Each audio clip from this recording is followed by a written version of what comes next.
Good evening. Good evening, and welcome to the American Antiquarian Society's public program, The Pursuit of Happiness: How Classical Writers on Virtue Inspired the Lives of the Founders and Defined America, with Jeffrey Rosen, President and CEO of the National Constitution Center. The American Antiquarian Society is located on the ancestral homelands of the Nipmuc tribal community, who remain a vibrant presence in central Massachusetts today. Tonight's program is a doubly special occasion for us because we honor two longtime dear friends and supporters. This is our first Harry and Jane Dewey Lecture, a periodic series created with the support of Carol Goodman Kaufman and Joel Kaufman, the Dewey's neighbors and also good friends of AAS. Thank you so much, Carol and Joel.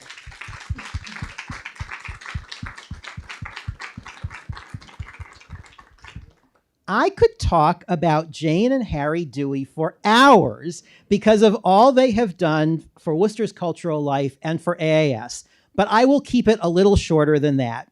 Harry, who passed away in October 2023 at the age of 99 and a half, was descended from AAS members dating back to early 19th century Worcester, in other words, the beginnings of AAS. In the Second World War, Harry served at the Battle of the Bulge. He was awarded the Bronze Star, as well as a fourragère from the Belgian government. An attorney by profession, Harry was senior partner at Bowditch and Dewey, where he spent 42 years. Virtually every cultural organization in Worcester benefited from Harry's leadership and support. He was among the founders of the Greater Worcester Community Foundation, which supports civic and nonprofit work across many sectors. Arts Worcester and the Worcester Art Museum recognized his contributions with their annual awards, and in 2002, he received the Isaiah Thomas Award, which is the highest recognition in our community for his distinguished civic service. At AAS, Harry served on the council, which is our governing board, from 1972 to 1980. Jane, who's with us here tonight, is a force in her own right, as everybody in this room probably knows. She's also no less a part of AAS. Jane grew up in New Brighton, Pennsylvania, on a piece of property that her family had owned for 5 generations. After graduating from Wellesley with a degree in political science, she married Harry, and there was no choice but to move to Worcester.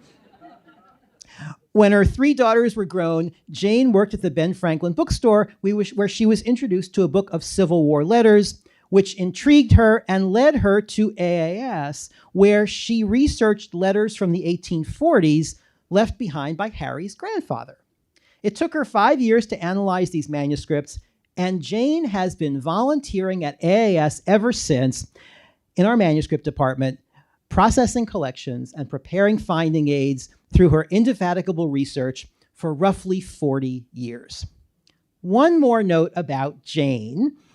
She has run 8 marathons, including the Boston Marathon, for which she qualified at the age of 53. Amazing people. Harry and Jane have always held AAS dear in their hearts. They've supported and encouraged our work in ways too numerous to count. They've been friends to generations of our staff, welcoming us into their homes, as they did for me when I arrived here just about 4 years ago, and sharing stories of their life and their long association with AAS. And for all that, I think that maybe the best thing about Harry and Jane has been this. They've always wanted to know what's going on at AAS now, not just what happened years ago. And for that and for so much else, we are so grateful. Thank you, Jane, and thank you, Harry.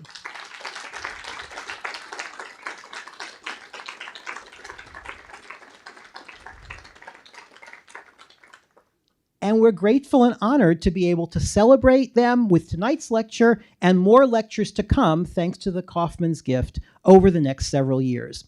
We are so pleased that the first Dewey lecturer is Jeffrey Rosen, President and CEO of the National Constitution Center in Philadelphia, as well as a professor of law at George Washington University and a contributing editor to The Atlantic. Jeffrey Rosen exemplifies the public scholar, the intellectual who turns his skills to reaching a public beyond the academic world. He has written or edited no fewer than 10 books, several on key legal issues of our times, such as privacy and security, others on the history of the Supreme Court, including Conversations with RBG, Ruth Bader Ginsburg, on life, love, liberty, and law, and biographies of Louis Brandeis and William Howard Taft. His next book, which will be called The Pursuit of Liberty, How Hamilton versus Jefferson Ignited the Lasting Battle Over Power in America, will be out in the fall. Jeffrey Rosen has written frequently for the New York Times Magazine. He was previously a staff writer at the New Yorker. He's a frequent legal commentator on various issues. Last year, he was named a Chevalier of the Order des Arts et des Lettres, or the Order of Arts and Letters of France. And closer to home, this past April, he was elected a member of the American Antiquarian Society. Tonight, Jeffrey will be talking about his most recent book, Pursuits of Happiness: How Classical Writers on Virtue Inspired the Lives of the Founders and Defined America, which was his pandemic project and led him to read the works of classical authors, and I'll let him tell you more about that, and even to write sonnets, which I hope he'll say something about. And at that point, I will let Jeffrey Rosen tell the story. Welcome to the American Antiquarian Society. Thank you so much. Thank you, Casper, and hello, friends. Hi. It is an honor to be here in this beautiful temple of learning and books.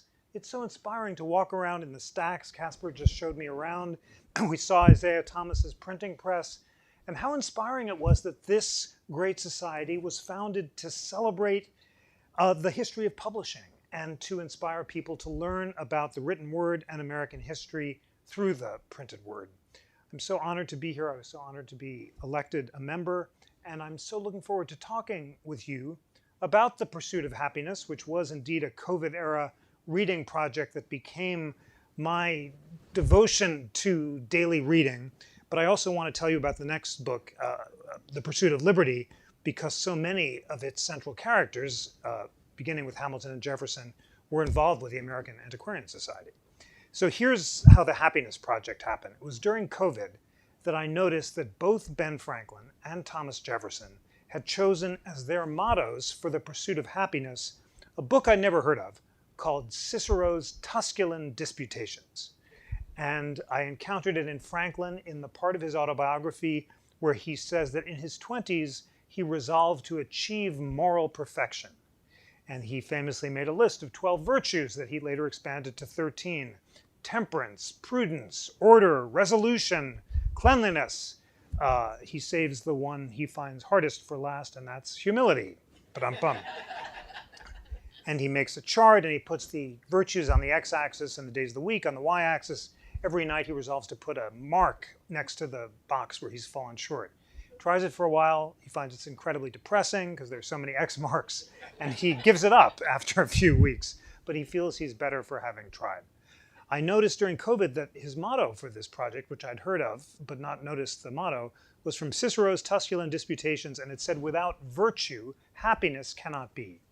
A few weeks later, I was at the Boar's Head Inn in Charlottesville, Virginia, and on the wall of the hotel was a list of 12 virtues that Jefferson drafted for his daughters. And they look very much like Franklin's. They include silence, when angry, count to 10, when very angry, 100. And resolution, resolve to do what you ought and do what you resolve. Jefferson conveniently leaves one of Franklin's virtues off his list, and that's chastity. But what I hadn't noticed there was that Jefferson, too, chose as his central definition of happiness a passage from Cicero's Tusculan Disputations. It's a longer passage. He sent it first to a Maine schoolmaster who asked for the meaning of happiness, and he would share it with anyone who asked how to be wise and happy when he was old.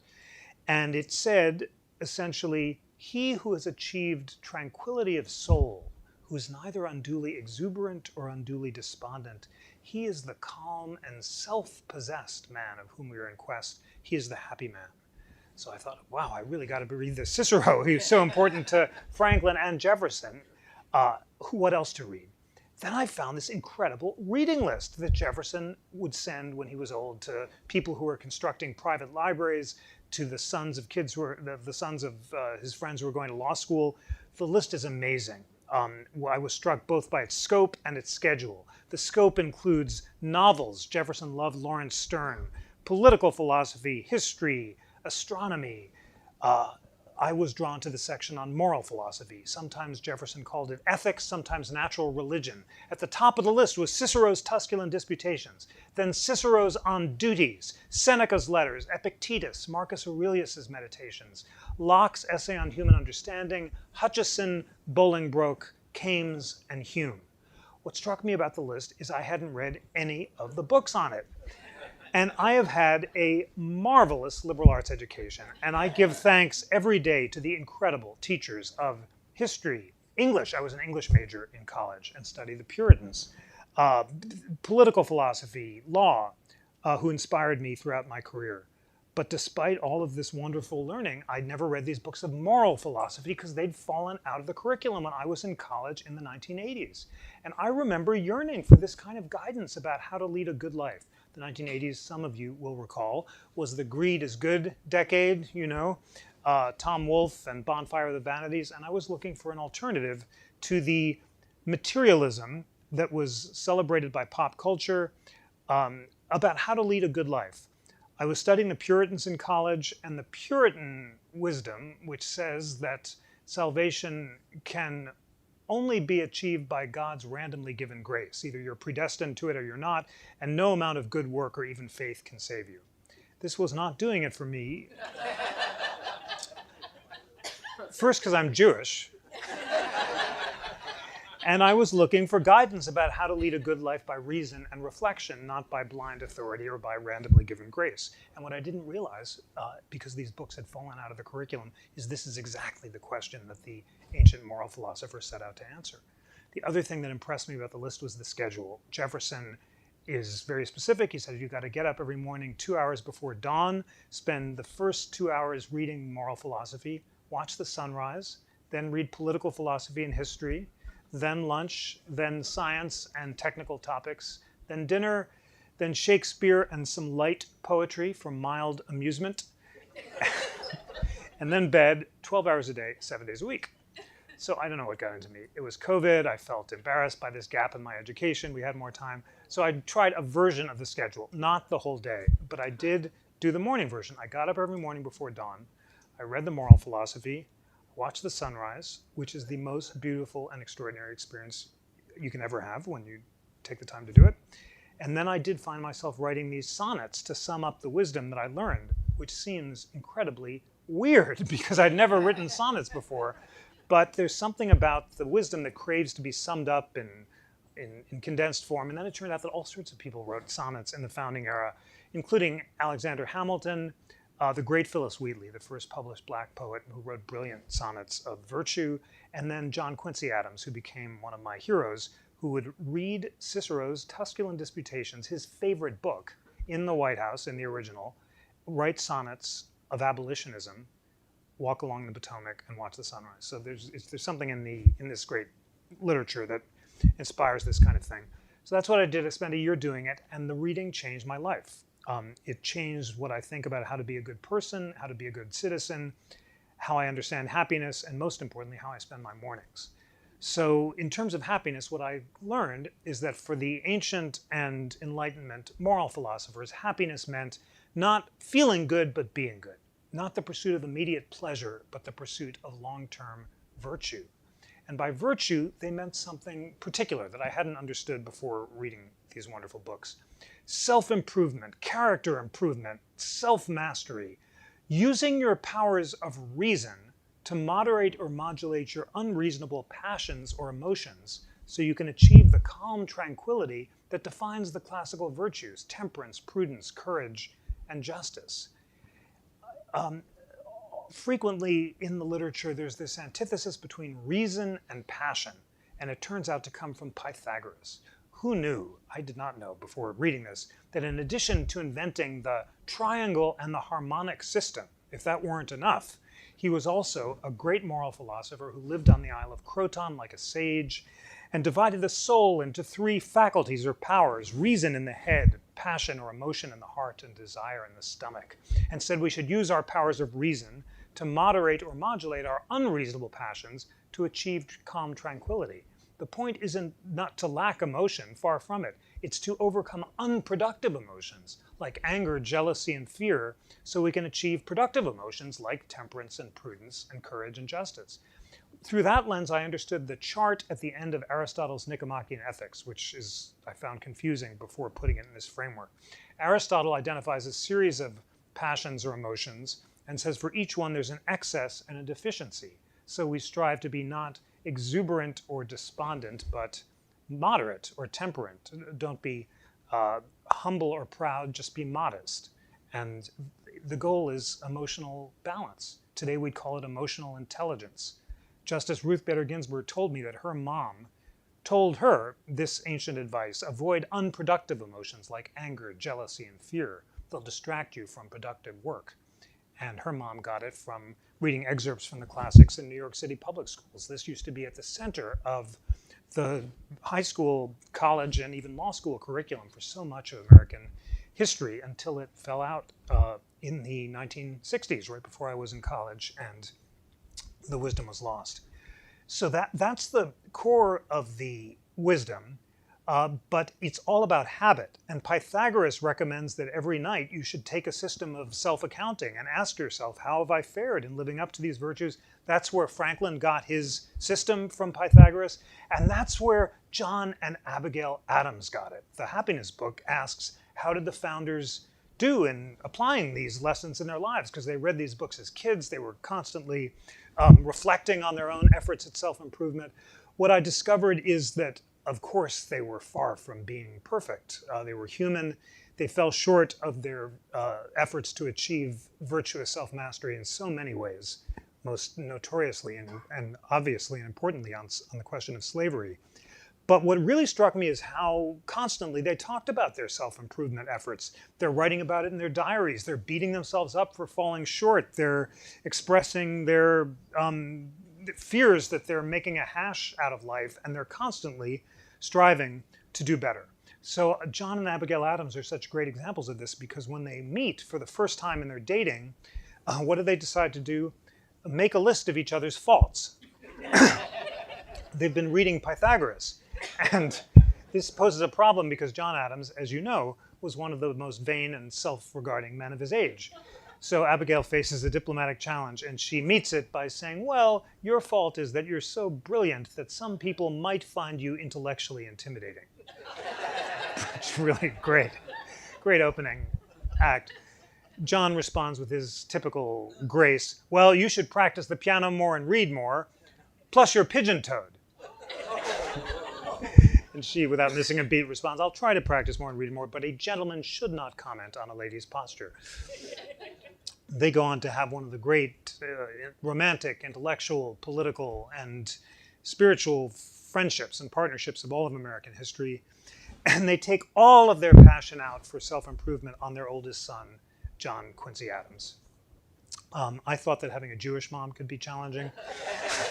It turns out that having a Puritan mom is even tougher. Abigail is always on his case. Master your unreasonable passions. She loved to quote the proverb, he who is slow to anger is greater than he who taketh a village. And Quincy Adams internalized all this, first of all, by constantly telling her, stop nagging me. I mean, he was not fond of the fact that she was always on his case. But he also convinces himself that he's making a hash of things and squandering his opportunities, even as he goes on to greater and greater achievements. There's that amazing moment in his diary. He's in his early 30s. He's just turned down a U.S. Supreme Court appointment.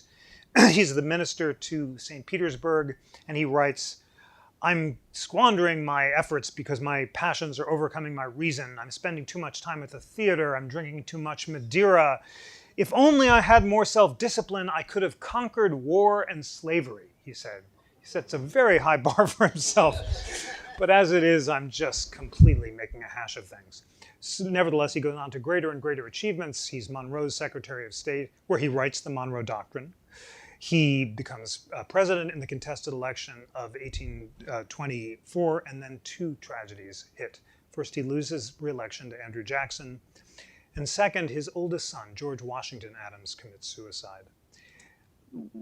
He can't take the pressure. First, of being named George Washington Adams. Adams worried about imposing the name on him. But Adams is also relentless in urging him to self-improvement. Quincy writes a series of letters from a Christian father to his son, to George Washington Adams, which are great parsing of the Proverbs. Adams was an original scholar of the Bible, but way too much pressure for the kid. He descends into alcoholism, like his grandfather, like one of John Adams's other sons, one of Quincy's brothers. It's in the family, and he eventually jumps off a steamship. He just can't take the pressure, and Adams is crushed. He doesn't know how he can continue. He prays for strength.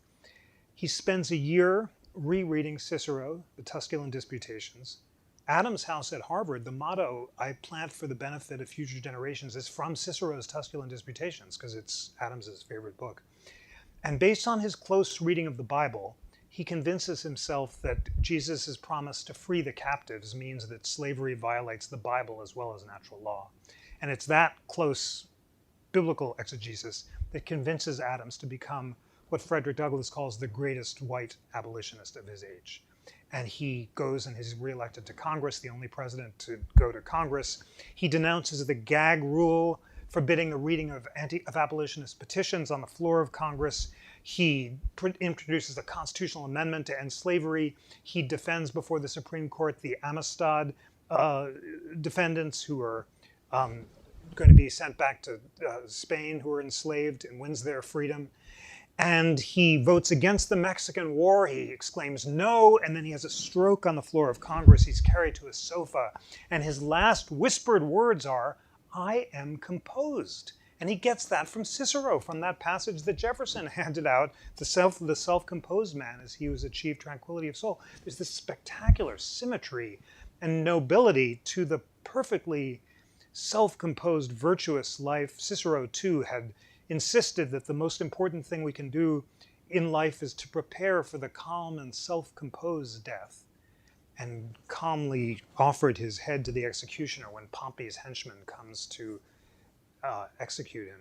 And like Cicero, Adams dies with composure. So it's just extraordinary, and he embodies, for me, he's perhaps the most virtuous of the founders. Now I want to tell you about Hamilton Jefferson, because Adams is central to that book as a great American historian and as a member of the American Antiquarian Society. Adams, on the Jubilee of the Constitution in 1839, the 50th anniversary of Washington's inauguration, writes what amounts to America's first political history of the United States. And he insists that the rise of American political parties dated back to the initial battle between Hamilton and Jefferson over nationalism versus states' rights, and liberal versus strict construction of the Constitution, and executive power versus congressional power, and rule by elites and rule by democracy. And Adams says that those early clashes over the Bank of the United States and the Alien and Sedition Act gave rise to the Democratic, Republican, and Federalist parties, all of which ever since have represented a clash between the policies of Hamilton and the policies of Jefferson. I was intrigued by that claim by Adams, as well as by a historian from the Progressive era, Herbert Crowley, who called on Theodore Roosevelt to apply Hamiltonian means for Jeffersonian ends, the Hamiltonian means of strong federal power for the Jeffersonian ends of curbing the corporations and the banks. And I wondered whether anyone else had traced the power of Hamilton and Jefferson in their battles throughout American history, and it turned out there was no single volume that did it. So I decided to do it, and I just word searched Hamilton and Jefferson and all the great primary texts, all of which are online now. It's such an exciting time to study American history. And what I learned came as a revelation. Hamilton and Jefferson are everywhere. They're invoked by name at all of the crucial turning points in American history. The political parties and Supreme Court justices invoke them on behalf of their clashing principles, and they're constantly switching sides and turning past each other. The competing principles of Hamilton and Jefferson are like golden and silver threads woven throughout the tapestry of American history. That's the image that came to my mind, and it's just this marvelous way of following American intellectual, constitutional, political, and social history through the framework of this great battle. I begin the book with the dinner party that defined America, not the one that happened in the room where it happened in the musical, where they moved the capital to DC in exchange for assuming the national debt. This is a year later. Washington is away. Jefferson has the cabinet over for dinner. At some point in the evening, Hamilton says to Jefferson, "Who are those three guys on the wall?" And Jefferson says, "Those are my three portraits of the three greatest men in history, John Locke, Francis Bacon, and Isaac Newton." Hamilton pauses and he says, "The greatest man in history was Julius Caesar." And Jefferson goes back to his diary that night and writes, "This proves that Hamilton was not only for a monarchy, but a monarchy bottomed on corruption." And he goes on to found the Democratic Republican Party in opposition to Hamilton's perceived Caesarism and insists that he will represent democracy and the constrained executive, whereas Hamilton wants to resurrect a monarchy bottomed on corruption.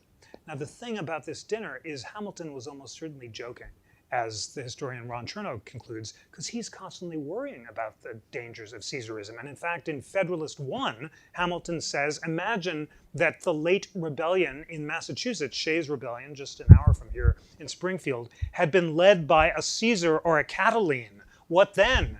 And then Hamilton says, all the democracies always run the risk of succumbing to demagogues, and he writes a letter to Washington to defend himself against Jefferson's claims of Caesarism by saying the only thing that could lead to Caesar in this country would be a foreign disruption where a man unprincipled in private life, bold in his temper, would ride in on horseback and seize the whirlwind.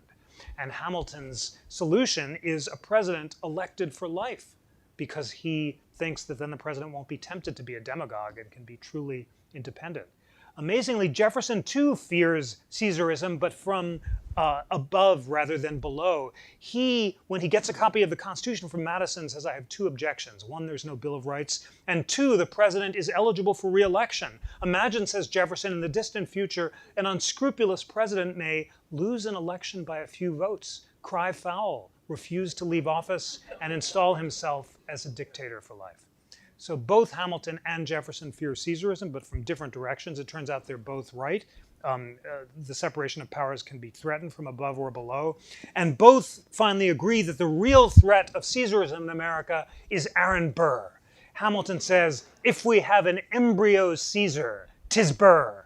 And Burr was conspiring to foment insurrection in Spanish Louisiana. Henry Adams, among his great contributions to history, found in the archives of the British ambassador, Lord Mary, a letter where Burr is offering his services to Mary and the British government and saying, "I'll lead the insurrection and set myself up as a dictator in Louisiana." He was dead to rights, thanks to Henry Adams. He may not have been technically guilty of treason, as John Marshall concluded, because there weren't two witnesses and so forth, but he was absolutely conspiring to subvert the separation of powers and be a dictator. There was evidence at his trial that he wanted to march on Washington, hang Jefferson, and set himself up as dictator there. So Hamilton and Jefferson, and remember, Hamilton dies because he prefers Jefferson to Burr in the election of 1800. He says, "I don't agree with Jefferson's principles, but he's not an unscrupulous demagogue. Burr threatens to subvert the Republic." And he nobly gives his life for that principle. So for the rest of American history, the question is, are we seeing another embryo Caesar rising up? And that's where the competing positions of Hamilton and Jefferson are so incredible. So just to condense it really fast, first there's the age of Jackson. And who writes the first great political history of the United States after John Quincy Adams? Martin Van Buren, who knew that in addition to being president and the head of the Democratic Party, he writes a history of the political parties of the United States. He traces the rise back to the battle between Hamilton and Jefferson, not over national power versus states' rights, but over democracy versus rule by elites, and says that he and Jackson are the party of the democracy. But things come to a hedge over the question of secession and nullification.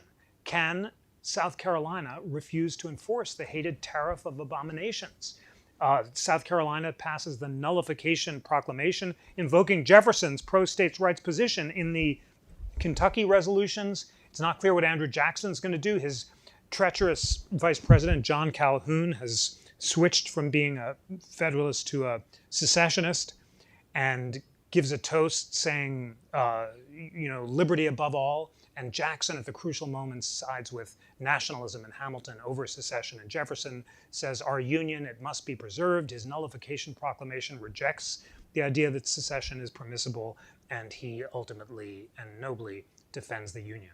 Lincoln then invokes Jackson and John Marshall and Daniel Webster, all of whom had been originally quoting Hamilton, in the Gettysburg Address. That language of the people, by the people, for the people, comes first from John Marshall's claim in the Cone versus Virginia case, we are one people. Daniel Webster quotes that, and then Lincoln incorporates it into the Gettysburg Address. And he insists that secession is unconstitutional because one people made the Declaration. That's the first sentence of the Declaration of Independence. When it becomes, in the course of human events, it becomes necessary for one people to break the bonds that have tied them. We have to explain why we're doing that. And Lincoln sides with Hamilton's nationalistic interpretation versus Jefferson's states' rights position. At the same time that Lincoln says, I've never had a thought politically that didn't stem from Thomas Jefferson, and he stands before Independence Hall in 1861 and says, I'd rather be assassinated on this spot than abandon the principles of the Declaration. At that point, there had been a huge Jefferson consensus. Everyone was a Jeffersonian until the Civil War, when Jefferson's stock crashes because he's the avatar of states' rights and secession. Suddenly there's a Hamiltonian revival. James Garfield reads the collected works of Hamilton in the Springfield Law Library, and Henry Cabot Lodge, another member of the American Antiquarian Society, publishes a biography of Alexander Hamilton for the American Statesman series, and Alexander Hamilton's papers are published by his son, and suddenly he has a huge revival. Jefferson's statue is banished from the White House back to the Capitol, and Theodore Roosevelt is a huge Hamiltonian and writes a biography of Gouverneur Morris, praising Hamilton as the greatest American. And in the election of 1912, all three candidates, William Howard Taft, Roosevelt, and Woodrow Wilson, are historians who've written versions of Hamilton biographies. Wilson's a big Hamiltonian. Taft thinks Hamilton is the greatest American next to Marshall, and Roosevelt just can't get enough Hamilton and calls for Hamiltonian means for Jeffersonian ends, quoting Herbert Croly. What's so exciting about this, especially in this sacred historical society, is what deep historians these presidents are. And they're really thoughtfully channeling this history to apply it to the question of whether or not you should have the power to curb the corporations and the banks, which is the central question in 1912. So Hamilton's in the ascendance, and his statue is put up in front of the Treasury, and Charles Atlas, the bodybuilder, poses for the statue, and and there's this whole cult of manliness thing going on throughout the history. A woman called Gertrude Atherton publishes a best-selling fictionalized biography of Hamilton. It's the Hamilton musical of its time. She paints him as this virile, manly guy, and Jefferson as an effete fop. But then Jefferson has his revenge. First, the stock market crashes in 1929, and suddenly Hamilton's stock is low. And this guy called Claude Bowers publishes a bestseller called Jefferson and Hamilton, The Fight That Defined America. And it paints Jefferson as the folksy tribune of democracy, and with his coonskin cap and his worn slippers, and Hamilton is this effete aristocrat who sits at a desk where the legs are curved like ornamented women. I mean, the whole thing is so fraught, and painting Jefferson as a man of the people and Hamilton as an aristocrat is quite rich, as is Franklin Roosevelt's embrace of Claude Bowers as the patron saint of the New Deal. So he has Claude Bowers speak at the 1928 Democratic Convention. Thousands of people are parading around the hall, cheering Jefferson. FDR's elected, and he decides to reinvent himself as the second coming of Jefferson, even as he expands the government in a way that would make Jefferson, the patron saint of limited government, cringe. I mean, the chutzpah is the only word for it, which is Brandeis, the Jewish Jefferson, would have used that phrase. But FDR puts Jefferson on the nickel, and he builds the Jefferson Memorial, and he just can't get enough Jeffersoniana. reinventing Jefferson as the prophet of democracy rather than limited government. And Hamilton is completely dead to rights. So there's this, everything is all Jefferson throughout the New Deal, but it's too much for Ronald Reagan, who says that he left the Democratic Party in 1948, I think, because it had abandoned the principles of Thomas Jefferson. And Ronald Reagan decides to reinvent the Republicans as the party of Jefferson and limited government. And he pays tribute to the Jefferson Memorial and insists that we have to resurrect Jefferson's principles. And he resolves to appoint Jeffersonian Supreme Court justices who will strictly construe the Constitution like Jefferson and abandon Hamilton's loose construction. And it turns out that the whole rise of the movement of original understanding and the Federalist Society was really a battle between the Hamiltonian Scalia, who took a broad view of federal power, and the Jeffersonian Clarence Thomas. So this whole battle is being played out on the Supreme Court, and it's that appointment of a Jeffersonian majority that solidifies the Reagan Revolution in the courts. And that leads us to the present moment. The last chapter is called Donald Trump, Julius Caesar, and America at 250. Because I'm the head of the nonpartisan National Constitution Center, I'm not allowed to have any political opinions whatsoever. However, as a historian, I can describe the fact that we are now revisiting the question that initially animated Jefferson and Hamilton. Is President Trump Julius Caesar or Andrew Jackson? So President Trump stood before the Hermitage, Jackson's home, and compared himself to Jackson in his first term, even as he put portraits of Hamilton and Jefferson above the Oval Office fireplace for the first time in history. And in 2020, I'd missed this until going back with the word searches, at Charlottesville, President Trump says, we have to fight because they're trying to tear down statues of Thomas Jefferson at the home of Charlottesville. And President Biden says he decided to run for office in 2020 when he heard Trump say that there were good people on both sides in Charlottesville, the home of Jefferson. So it was largely a fight over the meaning of Jefferson. And we are having, of course, a vigorous debate in this country about whether or not to break up with Jefferson and the founders or whether to embrace them. At the same time as we're having a serious debate about whether or not we're seeing a consolidation of executive power in a way that fulfills the founders' fears of Caesarism. Now, I won't say more about that. There's a bit more in the book, except that it's too early to say. Ultimately, history needs time to make its judgments. But the question of whether or not we are seeing the resurrection of the Caesarism that the founders feared is compounded by the rise of a plebiscitary presidency spearheaded by Roosevelt and Wilson, who insisted the president's a steward of the people, a complacent Congress that stopped exerting its independent separation of powers, and a judiciary increasingly deferential to strong claims of unitary executive power, especially in the Trump immunity case. But I end the book, though, with two Jeremiads. My great college teacher, Sack Van Berkovich, the Puritan scholar, wrote this great book, The American Jeremiad. Check it out again, because it's always so relevant. And Sack Van Berkovich said, just as the original Puritans were denounced by their ministers for having forsaken divine ideals, like the Israelites who broke God's covenant, so throughout American history, Americans have been denounced by their political leaders for abandoning the principles of the Declaration and the Constitution. Joseph Warren in Boston wraps himself in a toga and denounces the revolutionaries for their addiction to luxury and says that only by remembering and resurrecting the principles of the Declaration can virtue succeed. But the Jeremiad I end with is Quincy Adams in that same Jubilee of the Constitution talk that I began with, the first political history of the United States. He makes the following claim. He says America will fall, will descend into civil war unless we defend the rule of law and the principles of the Declaration and the Constitution. That's the one thing that will hold us together. He says it's so important that we teach and learn about these principles that we should treat them like the sacred text in Deuteronomy. And then he quotes the Old Testament. He says, take these principles and put them as frontlets between your eyes. Bind them to your hands and your arms. Place them upon your doorpost. Whisper them to your children before you sleep. Make them the principles of your political salvation. That's how important it is for us to study history and learn about the principles of the Declaration and the Constitution.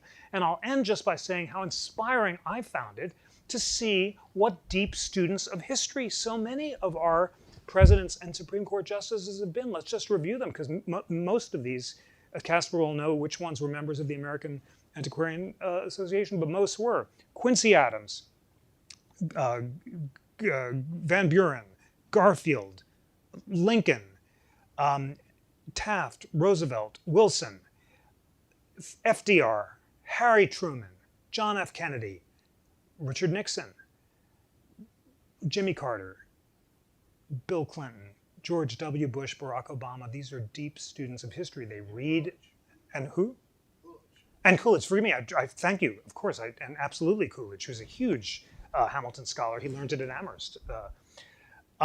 I mean, that's remarkable. These are deep historians. They studied history. They learned from it. They invoked Hamilton and Jefferson. And that's why, in the end, although Hamilton and Jefferson often betrayed their own principles, they gave America the gift of principles to debate. That was their great gift to America. And after Hamilton died, Jefferson put a bust of Hamilton in the entrance hall at Monticello. You can see it today when you go there. It's right across from the Jefferson bust by Houdon.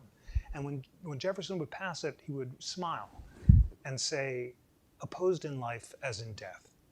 And he treated Hamilton not as a hated enemy to be destroyed, but as a respected adversary to be engaged with. And we must recover that sense that we are not friends, we're not enemies, we're friends. We must not be enemies, as Lincoln said. And as civic friends, we can thank Hamilton and Jefferson for the gift of the principles that define America.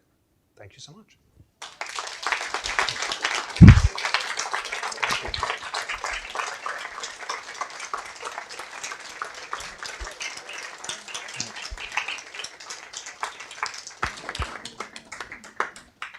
So we have time for questions from those in the room and also from those who are watching us on YouTube. Nan has a mic here and can bring it to folks. Please wait for the mic to ask your question so that the folks on YouTube can hear it. And Lauren Havelis in the back is taking questions from YouTube audience. So please raise your hand and we'll get started.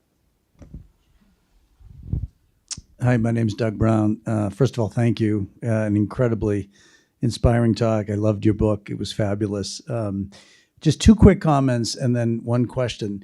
The comments are that I, too, am a huge JQA fan. And I think he also read another Cicero book, which is the Cato Major on old age, because he, the best former president we've ever had, except maybe Jimmy Carter would give him a run for his money. But I think he lived his whole life in what Cicero said about how to live in old age. So I thought that was interesting.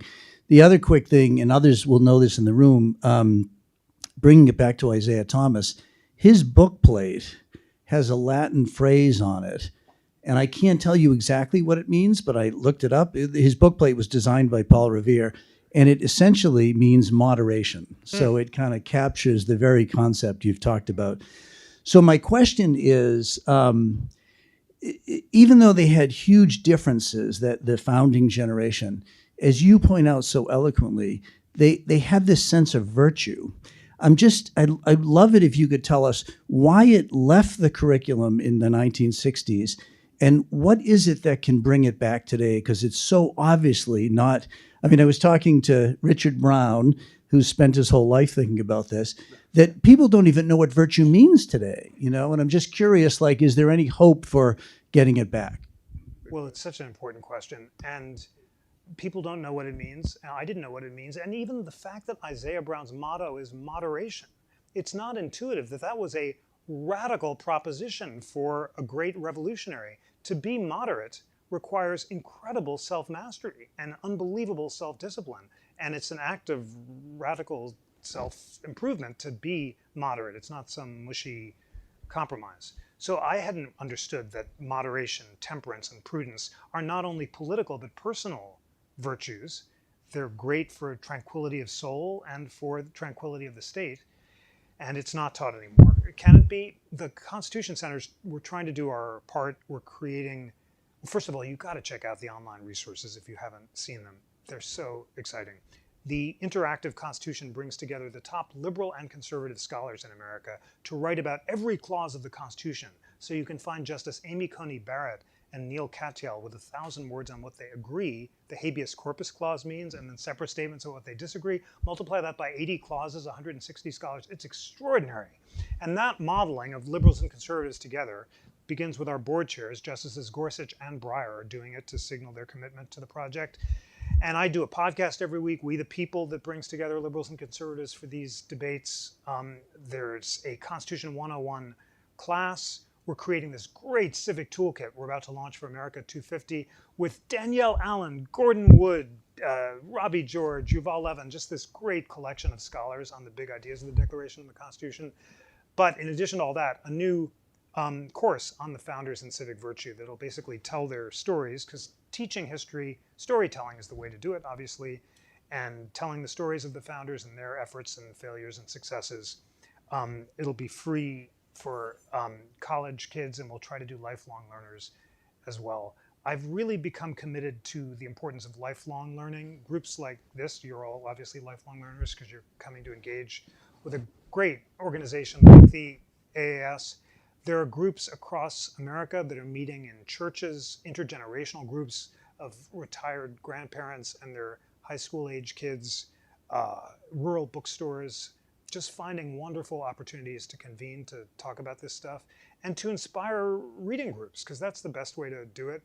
It's so exciting that all the sources are online, both collected by places like the NCC and other great civic organizations, or you can just find them yourself. And for all the challenges that we live in these very afflicted political times, we also live in the most marvelous time in history because all the sources are free and online. It's so exciting. And all we need is the self-discipline to read them. I'll share now this. I've become a virtue monger of sorts, and I have to fess up, I'm not getting up 2 hours before sunrise these days at all. But my takeaway from my whole project was I'm addicted to these screens, and I had gotten out of the habit of deep reading outside of my deadlines. And ever since the COVID thing, my rule is that when I wake up, I have to read for a half hour or an hour before I can browse or surf or check the email. And it's really changed my life. It's why I was able to do the Hamilton Jefferson book in another, in a year or two, which I never thought I could do before. And it's just a habit. And that's Franklin's insight too. It's just something you do every day. And I know you're all readers because you're here, but when you read, you learn something. There's nothing more meaningful. It's in our power. All the books are here. So we've got to just be evangelists for teaching the habits of daily reading. Thank you.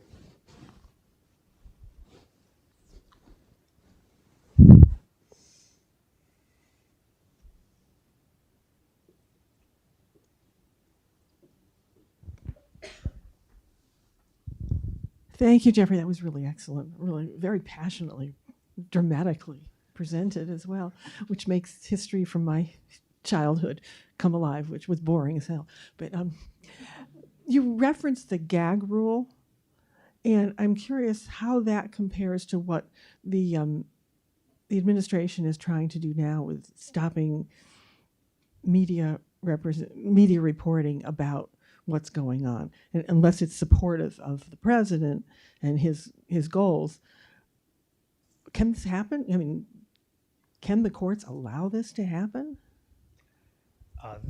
They can do whatever they like, and the question is, will they? And in my NCC role, I can share that I feel like I can't have an informed opinion about what the courts are going to do until I convene scholars on both sides for the podcast. So geeking out on the legal details is very constructive. By doing that, I learned, for example, the liberal and conservative guests agreed that the courts were likely to strike down the tariffs about 2 months ago before it happened last week, whereas they also accurately predicted that the firings of the Doge people are more likely to be upheld under a unitary executive theory. So it's a good time, whether you're a lawyer or not, and hopefully you're not, to really geek out on the details of constitutional law. And you can do it. Read the Supreme Court oral argument transcripts, listen to podcasts like We the People and others, read the briefs. A colleague of mine who's not a lawyer totally inspired me the other day by saying he now listens to the oral arguments and has AI summarize the cases as the justices are referencing them.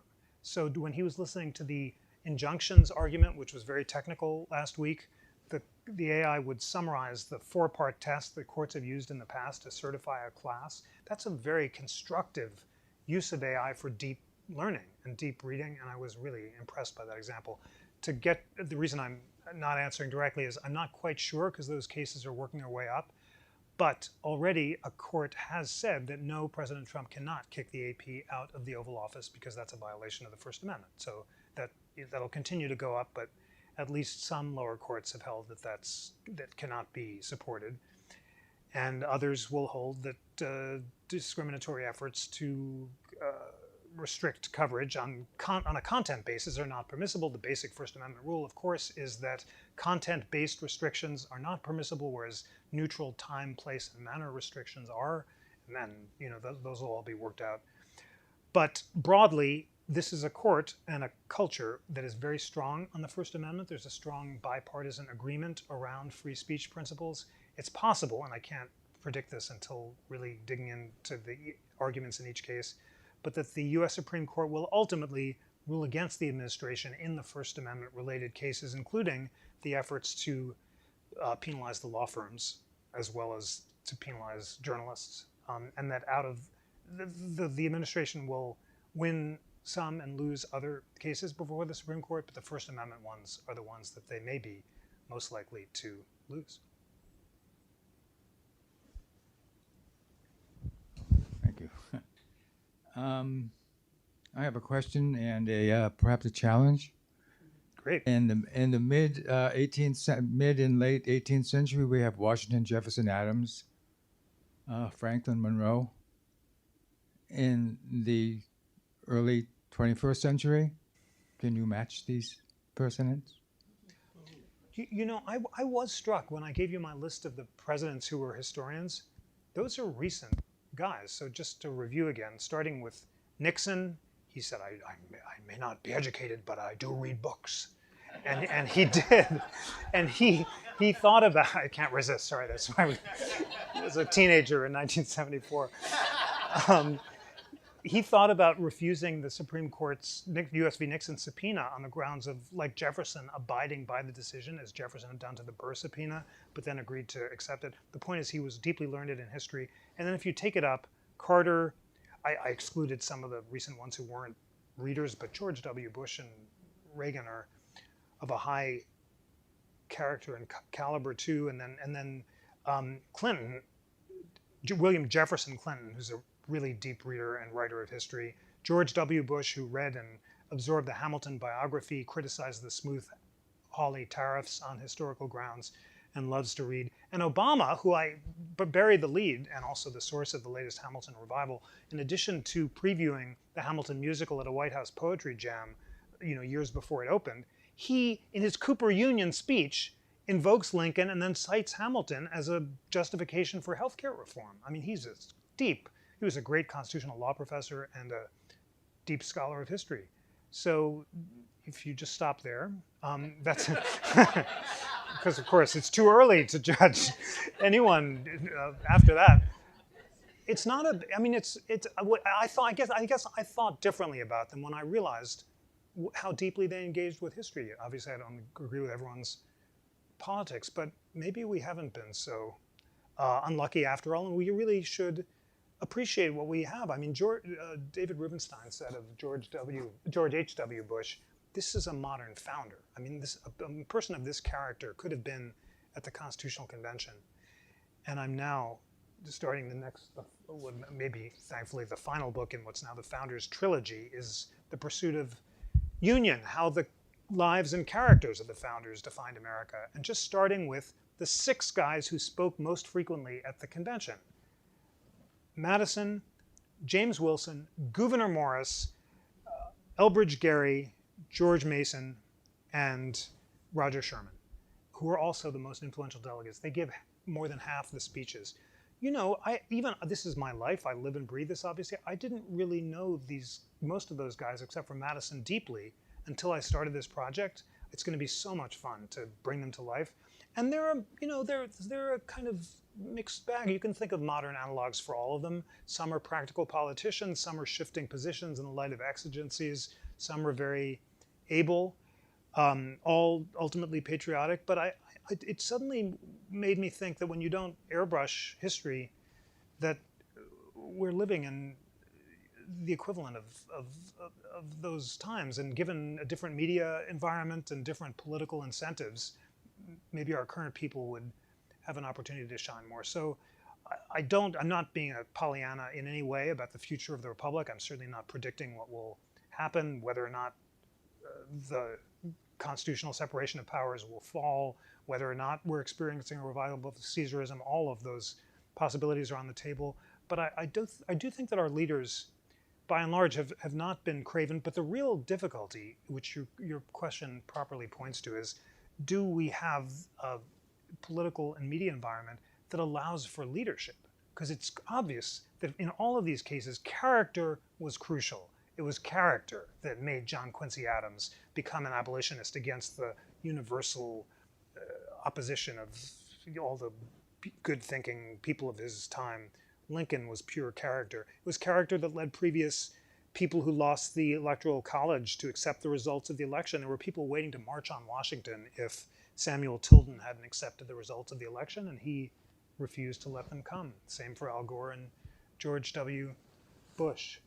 And of course, Lincoln, the greatest of them all, in Washington, just pure leadership and character, virtue, self-mastery. Washington at Newburgh refusing to foment a military coup, which the soldiers were asking him to do, and instead calling for patience and virtue and mounting a platform called the Temple of Virtue and asking the soldiers to be patient and have them be paid, and reading to them, having performed for them, selections from Addison's Cato, the play praising the calming virtues of mild philosophy. Can you imagine today?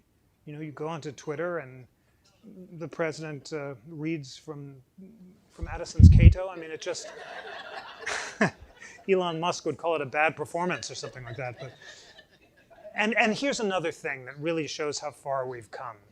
When the Constitution is ratified, the citizens of Philadelphia garb themselves in Roman tunics and line the streets of the city in silence, representing the classical virtue of rational joy. They get this from Aristotle. You can't be exuberant or despondent. You have to exemplify rational joy. And the way they do that is just by sitting quietly in Roman costumes. Well, you know, I'm sure we can expect some of that in the next election as well. So I don't know. I could keep going. And your question, your challenge is good, and maybe we're doomed. But much of it has to do with the incentives and the ability to be virtuous, and we must have leaders who are virtuous.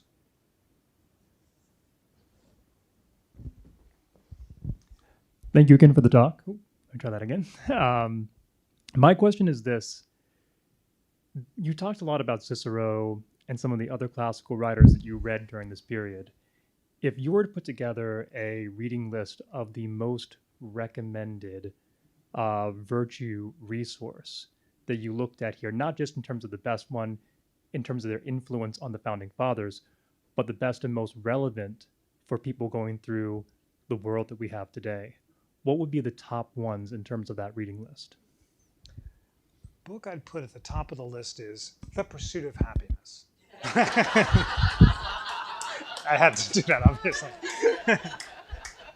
Because it does have a reading list at the end with the top 10 books on Jefferson's reading list. Now, the classical books, I wouldn't actually start with Cicero because it's not a romp, I have to confess. Maybe it was some special COVID superpower that allowed me to do it, but it's a manual on grief. It's not exactly a barrel of laughs, but Marcus Aurelius's Meditations is a great way to start. Many people have found that to be the best way in for the Stoics. The good modern translation, the most recent one, is just marvelous, and that's a good way in. And then Seneca's letters, which inspired Washington, are great. And Plutarch's Lives, of course, was the most read book, and Hamilton has it on the battlefield, and he takes notes on all the discussions of how in the time of Lycurgus, all the soldiers and the ladies went naked, and he loves the naked parades and stuff like that. But that's always inspired people by reading great biographies. And then the Enlightenment philosophers are really important too, and not the political philosophers, but the moral ones. They get a little more abstract, but Locke's Essay Concerning Human Understanding, which uses the phrase "the pursuit of happiness," Francis Hutcheson was really big, and he kind of defined unalienable rights. But then we're getting a little. Oh, here's the. And then David Hume. Hume's essays are so popular that people at the Constitutional Convention act like they've memorized them. They quote them so much, and they're like magazine articles. Like Seneca, Hume is popular writing, and The Spectator, Addison, and Cato's letters by Trenchard and Gordon, and it's all about the writers. And I tried to dip into the ancient history because it was so important to founders. And again, the translations are important. And I kind of got slogged down by the translations of Tacitus. Jefferson says Tacitus is his favorite of all writers, bar none. And he says, I've given up newspapers for Tacitus, and now I feel much better in the morning. And I agree with giving up newspapers for books, but I tried Tacitus, and I kind of was getting slogged down in Germanicus and all the Punic whatevers. But then there's this translation by Trenchard and Gordon, the guy who did the Whig pamphlets, of Sallust, who Adams loves, and they have annotations. They're like, Caesar is killing all of his opponents. This is just like King George and Cromwell. They kind of bring in the modern relevancies, and it's so electric that it made it accessible. So it's a long way of saying the translations are important, but I don't think it matters all that much exactly what you read. It really is the practice of deep reading, and it doesn't have to be moral philosophy or any particular history or any, but it's just taking time and sticking with the book and reading the book from not putting it down because you want to check email, which I do all the time because I'm totally addicted to these things. But if you have a rule and just stick with the book, it's just amazing what you can learn every day.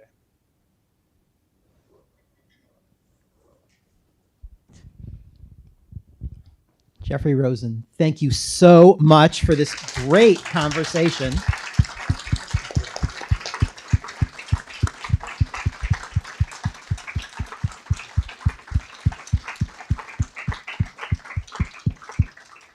I love that message. Read a book. Read a book. It should be our motto at the American Antiquarian Society. It is just right, and it's very important in these times when there are so many things directing our lives away from just reading a book. Thank you. Thank you. Yeah. For those who would like to read Jeffrey's book and who are here in the room, our friends at Tide Pool Bookshop are outside selling copies of The Pursuit of Happiness, which Jeffrey would be happy to sign for you after the program tonight. I'll just tell you briefly that we have a lot of great programs coming up in the next few weeks. Our next one, which is next Wednesday night, not Thursday, but Wednesday night, is our annual James Russell Wiggins Lecture featuring Christopher Luby talking about Jonathan Edwards and the banned books controversy, revisiting that controversy from the 18th century.